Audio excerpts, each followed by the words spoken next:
On today's show, and my headlights picked up a lone figure. So what have we got here? What am I looking at? this podcast is recommended for listeners over the age of 18 years. It contains content that some may find distressing, including but not limited to themes of death, abuse, violence, murder, self-harm and missing persons. Welcome to What Are We Looking At? A podcast about the true crime cases of retired Detective Valentine Smith. I'm Private Investigator Samantha.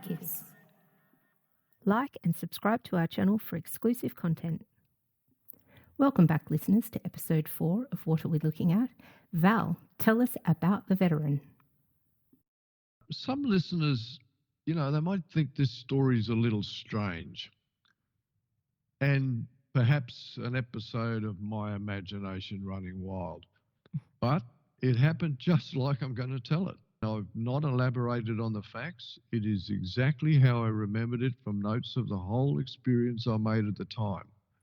I have, however, changed the name of the town on purpose, and that's to reduce any negative activity. I want the listeners to try and sort of put themselves into the situation, so I'm going to try and put my mind back into it.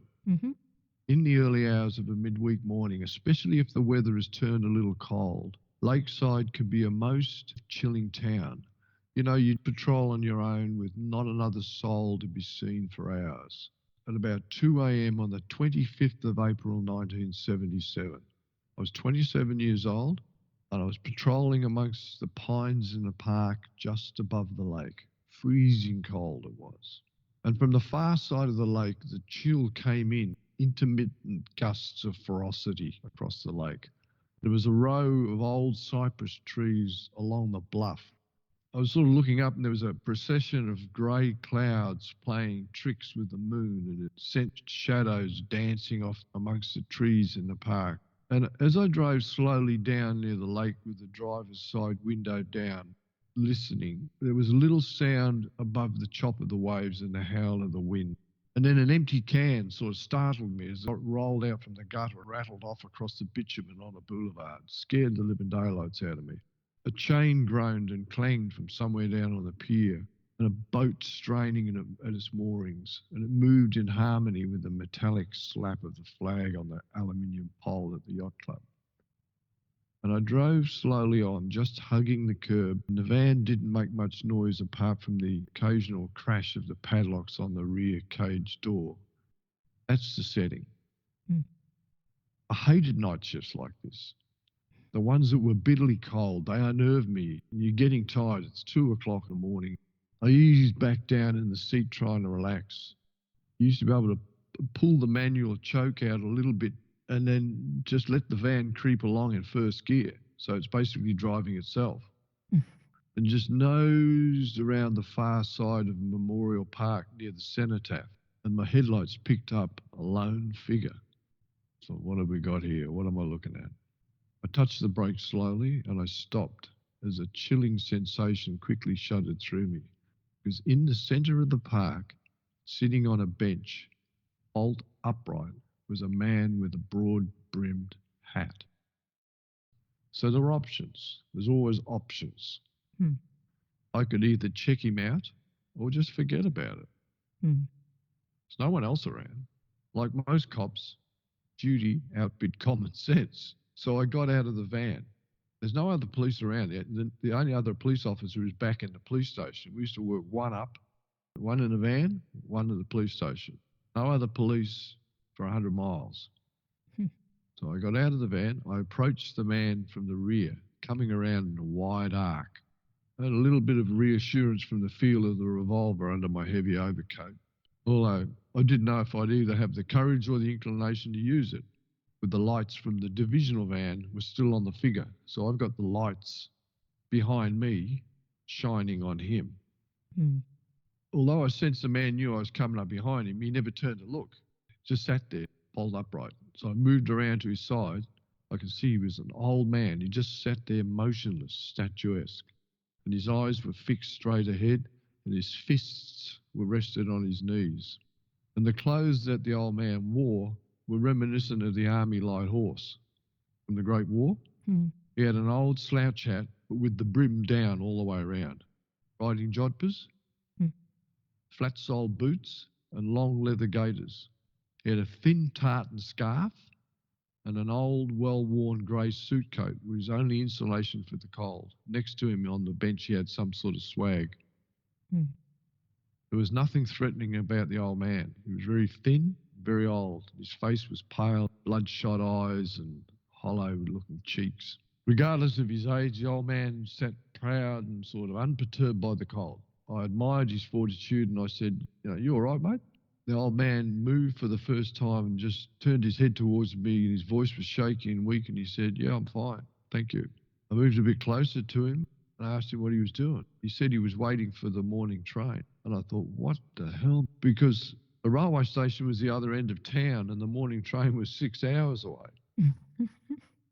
I've got this huge overcoat on and a scarf and a jumper on underneath, and my hands are deep into my overcoat pocket and I'm shivering.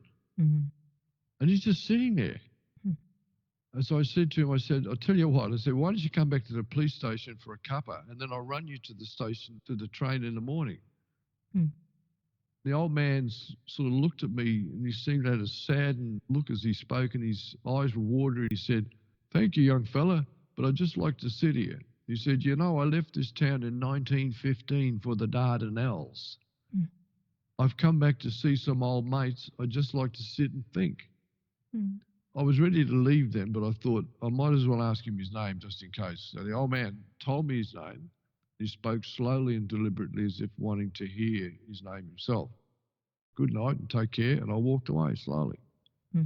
So later in the morning, just on daylight, I went down to the railway station to check the morning train. The old man wasn't there. I had an anxious feeling and I thumped the police van back through the deserted back streets and I had this really uneasy expectation for what I might find because the temperature had dropped slightly below freezing point during the night. I thought, oh no. The park was deserted, which I felt relieved about as I tramped across the lawns. My boots were making a crackling noise. And looking back where I'd come, there was a line of footprints behind me, which were my footprints. So my feet were the only ones that had disturbed the white frost that bit of morning. I walked back towards the now deserted park bench. He wasn't there. And I stopped to stare at the War Memorial building nearby. And there's a white alabaster walls of it, sort of dark, foreboding looking. So I thought, I'll have a look at that. The instinct drew me towards it. It's open, you can walk into it. So I cautiously climbed the steps and I was relieved to find there was no one there. Then I stopped to read the names of the fallen dead, just out of curiosity. You do it when you visit a war memorial. And I caught my breath as I was reading the names of the men killed, because in the middle of the list was the name that the old man had given me. Sam, I've told that story to a number of people over the years and decades on, and I can still see that old man sitting there in the park. I do not know who he was or what it was all about. It just happened. I've got to qualify some things here. You've got to understand the European pioneers that settled rural Australia. There's one thing that's relevant here is that the people of a district are mostly descendants from a large group of interlinked families. So their surnames and Christian names are repeated across generations. So when you examine the names of those that served in the World Wars, especially World War I, because so many died in the Great War, there are many from the same families with similar names, cousins and siblings and so on. The question is open as to which exact branch of a family did the old man in the park belong to? Was his name elsewhere on the memorial? And also the names in the memorial contains the names of all those that served, not just those that made the supreme sacrifice. I am the author of that. I did meet the old man. It was in those circumstances, and it's an experience I'll never forget. However, I have an open mind. I'm also a realist, and I'm aware of many options. And it's interesting that you come back to this notion of options, which is how you started this episode. So I'm going to poke you a little bit because I can. We have various options to do with this story. So clearly that man may have shared the identical name as you said, with a cousin, with someone else of his age that may be more of a distant family member or whatever, especially if it's a first name that gets passed down the line. So that's absolutely plausible. It's completely possible that they could have been 2 or 3 cousins serving in the war at the same time with identical names. Okay, so that's the boring option. The next option is, well, how do I put this? I'd like you to try and be honest with me and our listeners, Val, when I ask you, how many hours had you already been working that morning that you saw that man? And what had your workload been like leading up to it? Is there anything that is triggered when I ask this question? Can you remember anything that was really substantially significant during that time that may have caused unusual stress? Were you lacking in sleep? Had you just had a child, perhaps? Or were your toddlers teething or something along those lines? Do you recall anything like that leading up to this? I was 27. I'd been in the police force 3 years. No. What time would you have started that shift? What was the standard time of starting? I would have started at 11 p.m. Okay, and in those first few years of policing, would you have had a lot of these overnight shifts? Does that start from the get-go, or is it sort of after a period of service that you then start doing overnights? I would have been doing those at that location for about 2 or 3 years. Okay, so you're well and truly in the flow of doing that kind of shift work? Yes. And so what I'm alluding to is, could that man have just been a figment of your imagination? You know me. I've got an open mind. And I would say no. And the reason I say no, because I'm looking at the detail in relation to conversation and the detail in relation to his dress. And if we just take it down to the base form, it's a police officer working night shift, one up, having a conversation with an old man in a park. The rest of it is just extras. If there's a suggestion, which I know a lot of people would have, that this old man is some sort of spiritual connection from someone from the First War, then my question would be, why is he an old man? The spiritual take on this particular scenario is interesting from 2 perspectives, and that is, yes, he could have represented a ghost. We don't know everything. It's definitely a possibility. But the other side of that is that perhaps from a spiritual point of view, you may have even conjured him. And in that sense, you can make him be whatever you want him to be. So he could be old. Definitely an interesting thing to ponder. The last option is kind of morbid, I'm not going to lie. You said that the man was sitting on a bench and that he was staring off into the distance. And when you questioned him about what he was doing there, he said that he was just pondering, having some time out, waiting for the morning train. I'm wondering if there might be another meaning to that. As I said, this is a very morbid version of what could have been. Maybe he meant the train that exits out of life. Perhaps he was very unwell and he knew that he was going to be dying that night. What's your take on that idea? The train is a good question.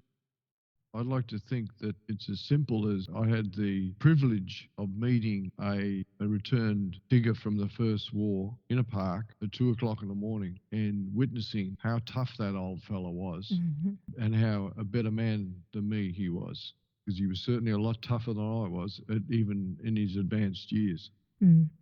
That is probably the most likely outcome of this, that fellow was actually just enjoying life, as cold as it may have been or as gloomy as it may have appeared to you being in your work mindset. From his point of view, maybe he felt free and maybe he felt wonderful being able to actually just experience the cold night without fear of being shot or blown up. And perhaps you had a conversation with an old man that had intention of doing something that maybe just changed his mind and walked himself back home. I'll never forget it. And that's, to me, that's important as well. I think so as well. It's a beautiful story, a very good reminder that we don't always have to have the answers. Sometimes it's nice to just have had the journey. If you or someone you know has found this content distressing and needs support, please contact Lifeline, Beyond Blue, or the Suicide Callback Service. For more information about who we are and what we do, please visit www.missingsinaustralia.com.au. Till next time.